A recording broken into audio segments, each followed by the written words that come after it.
이토 히로부미가 하얼빈역 플랫폼에서 안중근 의사가 쏜 7발의 총탄 중 3발을 맞고 숨졌을 때 조선 통감은 손에 아라스케였습니다.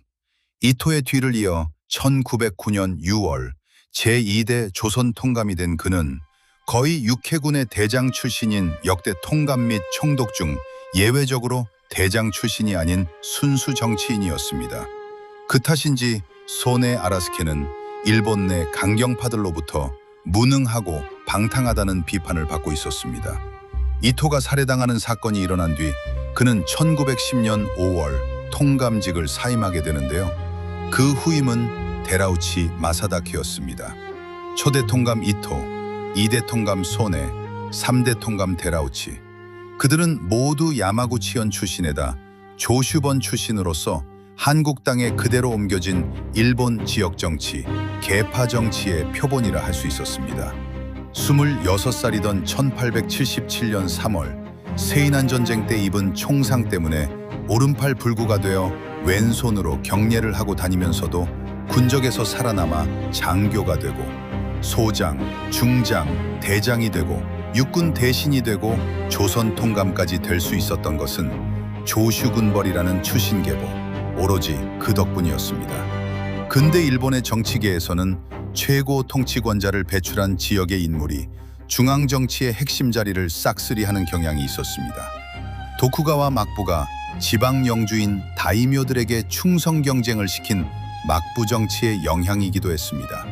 예컨대 사스마번이 도쿠가와 막부로부터 충성을 인정받으면 사스마 출신의 인물이 중앙정가에 대거 중용되는 시기입니다.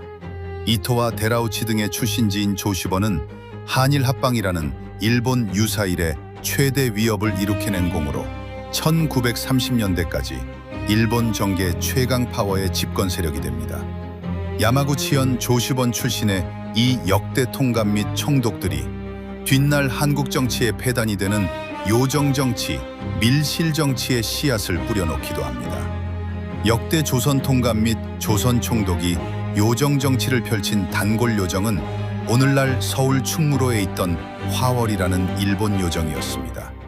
화월 요정의 게이샤 요시코는 이토 히로부미에서부터 데라우치 마사다케에 이르는 4대에 걸친 3명의 통감 및 총독의 정부로도 유명합니다. 장차 초대 조선 총독이 될 제3대 조선 통감 데라우치 마사다케는 이토 히로부미와 다른 면이 있었습니다. 이토를 온건파 문치주의자로 본다면 데라우치 마사다케는 일본을 군국주의 국가체제로 확립한 야마가다 아리토모와 가스라다로의 대를 잇는 무단강압 통치주의자였습니다. 한일 합병 조약은 1910년 8월 22일 원천 무효의 원죄를 아는 채 체결이 되고 일주일 동안 대내외의 눈치를 보다가 8월 29일 발표가 됩니다. 8월 30일자 신문은 물론이고 그 이후 며칠 동안 도쿄 니치니치, 오사카 마이니치, 아사히 등 일본의 모든 신문들은 대한제국 관련 기사로 거의 전체 지면을 채웠습니다. 대한제국은 조선으로, 고종태황제는 덕수궁 이태왕으로, 순종황제는 창덕궁 이왕으로, 일본 유학 중인 어린 황태자는 왕세자로 그 이름과 신분을 바꾸고 조선 통감부를 조선 총독부로 확대 개편한다고 보도했습니다. 한일 합병의 수훈인 조시번 출신의 가스라 수상과 고무라 외상에게는 공작의 자기를, 데라우치 마사다케 조선 통감에게는 백작의 자기와 함께 초대 조선 총독을, 한일 합병에 공헌한 한국의 이완용, 윤덕영, 박영효, 송병준, 박재순 등에게는 후작, 백작, 자작 등의 자기와 1등에서부터 3등까지의 훈장을 수여했다고 보도했습니다. 한국의 친일 공신들에게 3천만 원의 은사금을 나누어 주었다는 보도도 있었습니다.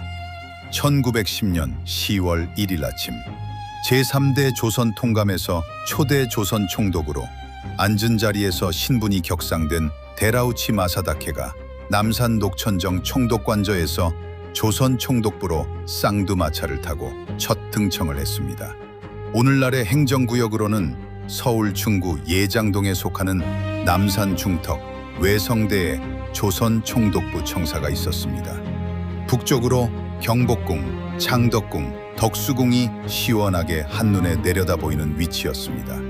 일제의 3대 수탈기관을 조선총독부, 조선군사령부, 그리고 동양척식 주식회사라고 합니다. 용산의 조선군사령부와 서울 을지로 이가 뒷날 외환은행 자리에 동양척식 주식회사를 통해 한민족의 발을 묶고 한국민의 밥그릇을 빼앗는 식민 수탈의 기초를 다진 초대 총독 데라우치 마사다케. 그는 1916년 10월 일본의 총리 대신이 되어 한국을 떠나갑니다. 총독으로서의 마지막 업적은 경복궁 앞마당에 조선 총독부 신청사를 기공한 것이었습니다. 외사대의 2층 목조 건물을 청사로 쓰기 시작할 때부터 신청사의 건립은 예정되어 있었다고 할 수 있습니다. 조선 통감부 시절에 조직과 기구를 기준으로 지어진 건물에다 식민지 행정을 전행하는 조선 총독부의 방대한 조직과 기구를 담기에는 너무 협소했고 건물 자체의 장엄미도 부족했습니다. 신청사 건립을 위해 제일 먼저 동원된 인력이 일본의 저명한 풍수지리학자였습니다. 어디가 좋겠소? 남산의 조선 신궁 건축 예정지와 정면으로 마주보게 하여 대일본 제국 시조신의 정기를 받게 하십시오. 총독각하. 바로 경복궁입니다. 조선의 국력을 기울이고 국민의 사무친 원성을 들으면서 중건된 7225칸반의 웅대무비 경복궁은 중건된 지 불과 40여 년 만에 조선 총독부 신청사 건립을 위해 헐려나가게 됩니다. 때마침 창덕궁에 큰 불이 나서 그쪽 궁궐의 건물을 재건하기 위해 경복궁 왕의 집인 강령전과 왕비의 집인 교태전을 헐고 수없이 많은 아름다운 전각들을 헐었습니다. 광화문을 헐어 옮겼고 근정전, 사정전, 경회루 등 몇몇 건물만 남긴 채 나머지 4천여 칸의 건물은 헐어서 민간에 방매했습니다. 40여 년 만에 다시 황폐해진 그 자리에 조선의 건축 양식과 도무지 어울리지 않는 대형 석조전인 조선 총독부 청사를 짓고 미술관을 짓고 관리사무소를 짓기로 했습니다. 1916년 봄의 일이었지요. 그 신청사 기공을 마지막 업적으로 남긴 채 데라우치 마사다케는 일본 총리 대신으로 영전하여 한국을 떠나갑니다. 조선 총독부 신청사는 10년이라는 긴 시간을 거쳐서 1926년에 준공되고 식민지 행정의 중심 역할을 하게 됩니다. 제2대 조선 총독 역시 조슈 군벌 출신의 강한 무단 통치자 하세가와 요시미치였습니다. 그는 이토 히로부미가 조선 통감이던 시기에 한국 주차군 사령관을 역임한 인물로서 그 역시 이토처럼 요정 정치를 좋아했습니다. 한국 주차군 사령부의 단골 요정인 국치루 마담고로가 그의 정부였습니다. 국치루 마담고로. 그녀는 하세가와 요시미치를 여러 번 궁지에 몰리게 했고 끝내는 그에게 치명타를 갈기고 잠적한 게이샤 출신입니다. 한국 주차군 사령관 시절 하세가와 대장의 참모는 도조 히데노리 소장이었습니다. 그는 장차 일본 도조 내각의 수상으로 태평양 전쟁의 전범이 되는 도조 히데키의 아버지이지요. 도조 히데노리. 그는 하세가와 사령관이 고로를 남몰래 관저로 끌어들이기 위해 관저 후문 초소를 철거한 데 항의하다가 좌천되어 본국으로 쫓겨갑니다. 그런 사건의 원인 제공자이기도 한 국치루 마담고로는 한일 합병이 있을 무렵 하세가와 사령관의 재물을 몽땅 챙겨 젊은 정부와 야반도주를 해버리는데요. 그 정부는 하세가와 사령관의 행정비서였습니다. 이러한 일로 인하여 심신이 피폐해진 하세가와 요시미치가 제2대 조선 총독이 되어 서울로 돌아온 것입니다. 육군 참모총장 출신 하세가와 요시미치가 조선 총독으로 부임한 데 대해 도쿄 아사히 신문은 두 갈래의 논평을 하고 있었습니다. 그 하나는 조선인에게 평판이 좋은 인물이니 무난한 인사라는 것이고 나머지 하나는 총독 정치가 6년이나 됐는데 아직도 군인을 총독으로 임명할 필요가 있느냐는 것이었습니다. 이때 일본에서는 천황 다이쇼가 간질병 환자라는 소문이 나고 있었고요. 정치 환경은 천황 중심 체제에서 의회 중심 체제로 바뀌고 있었습니다. 제2대 조선 총독 하세가와 요시미치는 한국 주차군 사령관 시절 을사이병 정미의병을 잔혹하게 탄압한 인물입니다. 그는 조선 총독부의 기본 정책 방향을 산업 제일주의로 잡고 그의 3년 재임 기간 중에 식민지 경제 수탈의 기초를 다져놓습니다. 일제로서는 능력 있는 총독인 그를 일본으로 소환하게 만든 것은 1919년의 3.1 만세 운동이었습니다. 3.1 만세 운동에 강경 대처한 그에 대해 일본인 사이에서도 비난 여론이 높았던 것입니다. 조선 총독이 그의 마지막 관직이었습니다. 1919년 8월 13일 부임한 제3대 조선 총독 사이토 마코토는 해군 장관을 역임하고 다시 군에 복귀한 해군대장이었습니다. 일제 35년 동안 조선 총독을 지낸 사람은 9대에 걸쳐 8명인데 사이토 마코토는 3대 총독 8년, 5대 총독 2년, 두 차례에 걸쳐 10년 동안 조선 총독을 역임한 인물입니다. 이 사람이 통치한 시기를 흔히들 문화 통치기라고 평가하고 있습니다. 사이토 마코토는 무단 포갑 정치로 하여 험악해질 대로 험악해져 있는 식민지 민심을 수습하려고 온 총독이었습니다. 그는 데라우치처럼 잔인하지도 하세가와처럼 사납지도 않았습니다. 그는 여유 있는 미소 속에 독가스를 채우고 있었습니다. 항일 감정에 들끓고 있는 식민지 민심을 다스리는 것이 그의 우선 목표였습니다. 문화 정치를 표방하여 식민지의 민심을 가라앉혔고 일본으로 돌아가서는 총리 대신이 되었습니다. 그가 총리 대신에 취임했을 때 일본은 의회 정치의 필연적인 산물로서 군국주의 국가로서의 정체성이 흔들리고 있었습니다. 사이토는 그러한 혼란을 수습하고 파쇼 정권의 기틀을 닦아놓습니다. 그를 두고 난국 수습에 탁월한 능력을 가진 인물이라고 평가하는 시각도 있습니다. 그가 구사한 온유한 미소와 문화 정치의 간판 뒤에는 미소로서 항일 정신을 무장해제시키고 문화로서 한민족의 정체성을 박탈한다는 의도가 숨어 있었습니다. 그의 이중성은 복장에서 드러났습니다. 무관 통치가 아닌 문관 통치를 표방하기 위해 해군대장에서 예편을 하고 문관 신분으로 조선 총독 부임을 했지만 서울역에 첫 발을 디딜 때의 복장은 일반 양복이 아니라 예비역 해군대장의 제복이었습니다. 제3대 조선 총독 사이토 마코토. 그는 이른바 문화정치를 통하여 다수의 민족 지도자와 지식인을 친일파로 변절시킨 장본인입니다. 문화라는 이름 앞에 무장이 해제된 것이지요. 일본의 정치는 파벌과 정치자금으로 한다는 것이 지금도 통하는 상식인데요. 제4대 총독 야마나시 한조의 경우에서 그 오랜 전통의 뿌리를 보게 됩니다. 그가 1년 8개월 만에 조선 총독의 직위에서 해임된 것은 이른바 야마나시 총독 독직 사건 때문이었습니다.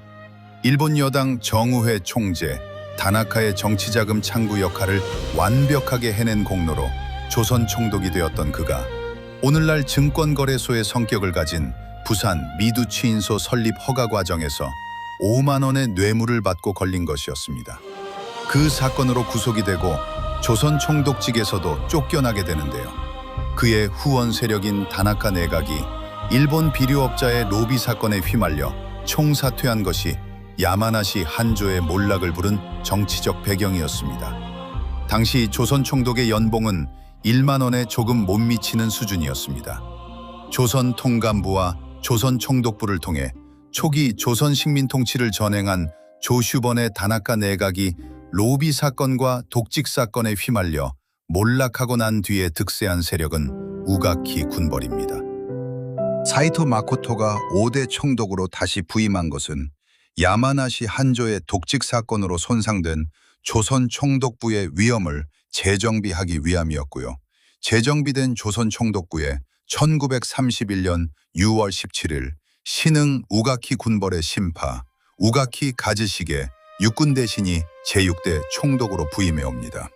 나 우가키 가즈시게는 아직도 물과 기름처럼 따로 도는 내지인과 반도인을 일체 융합시키고 배고픈 반도인을 배불리 먹이겠다는 사명감을 가지고 조선 총독으로 부임을 했다. 나 우가키 가즈시게는 조선 개발 15년 계획을 세워서 조선의 공업을 발전시키고 농업을 진흥시키며 아울러 내지인과 반도인의 혼연일체를 반드시 이뤄내고 말 것이다.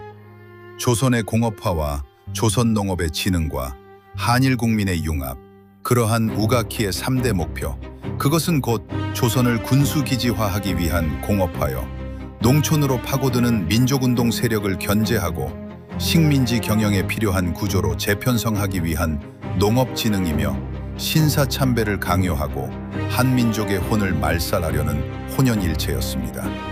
우가키 가즈시게는 5년 남짓 총독직을 수행하다가 스스로 그만두고 일본으로 돌아가는데요. 우가키 군벌의 조직을 재정비하기 위함이었습니다. 그는 일본의 입장에서 보면 식민지를 안정시킨 인물이 되고 우리의 입장에서 보면 사이토 마코토에 이어 한민족의 정신을 한풀 꺾어놓은 인물이 됩니다. 그가 목표로 했고 상당한 달성을 했던 공업화와 농업진흥, 그것은 대륙 침략 전쟁을 위한 준비 작업이기도 했습니다. 제7대 조선 총독 미나미지로는 신사참배를 의무화하고 마침내 창씨 계명의 치욕까지 한민족에게 안겨준 인물입니다. 그는 뒷날 제2차 세계대전 종전 후에 연합군에게 전범으로 체포되어 무기징역형을 선고받게 되는 인물입니다. 1937년에 일어난 중일전쟁의 주요 전범인 것입니다. 내선일체라는 미명으로 한민족을 일본 민족에 동화시키려는 이른바 황민화 정책을 그들 입장에서 보면 성공적으로 추진하고 전시비상 체제를 발동하여 한반도를 중일전쟁의 전진기지로 휘몰아넣고 한민족을 대륙 침략 전쟁의 도구로 이용한 인물이 바로 철권 통치로 악명 높은 제7대 조선 총독 미나미지로입니다. 제8대 조선 총독 고이소 구니아키, 일제의 태평양 전쟁에 동원된 학도병, 강제징용자, 강제징병자, 강제로 끌려간 군대 위안부, 그들은 고이소 구니아키의 이름을 죽어서도 잊지 못할 것입니다. 어쩌면 이토 히로부미에서 미나미지로까지의 역대 통감, 역대 총독들은 고이소 구니아키의 시대를 위해 존재한 것인지도 모릅니다. 1942년 5월에서 1944년 7월까지 한반도를 시작으로 아시아를 거쳐 전 세계에까지 포문을 열었던 일제의 그 단말마적 침략전쟁 시기에 고이소 구니아키가 제8대 조선 총독으로 이 땅에 있었습니다. 고이소 총독의 책은질에 못 이겨서 이른바 성전 참여라는 것을 독려하러 다닌 인사들, 전투기를 헌납한 기업인들, 머나먼 낯선 전장에서 명분 없이 죽어간 청춘들, 군수물자처럼 끌려다니며 채 피지도 않은 몸을 망친 소녀들, 무수한 사별과 생이별들, 한민족의 삶과 한반도의 산업이 가장 피폐해진 그 시기에 고이소 구니아키가 있었습니다. 마지막 조선 총독은 제9대 아베 노부유키입니다.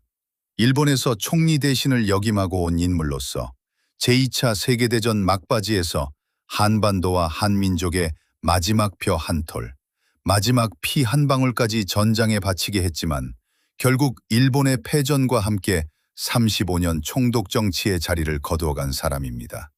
한국과 일본이 만나는 자리에서는 언제나 과거사 문제가 화두로 떠오릅니다. 한국은 줄기차게 일본의 과거사 반성을 요구하고 일본은 그것을 지겨워합니다. 지겨워하다가 그렇게 요구하는 한국을 혐오하기까지 합니다. 그래서 한국은 때로 구차스럽게 이러지 말고 과거지사는 우리가 먼저 잊어주자는 생각을 하게도 됩니다. 그러나 아직도 철거하지 않고 있는 그들 의식 속의 조선 총독부를 발견하게 될 때 한국민은 또다시 화병을 앓게 됩니다. 여전히 조선 총독부는 일본인 의식의 저변에 오만하게 자리 잡고 있는데 조선 총독부가 환칠한 흔적을 미처 다 지우지도 못했습니다.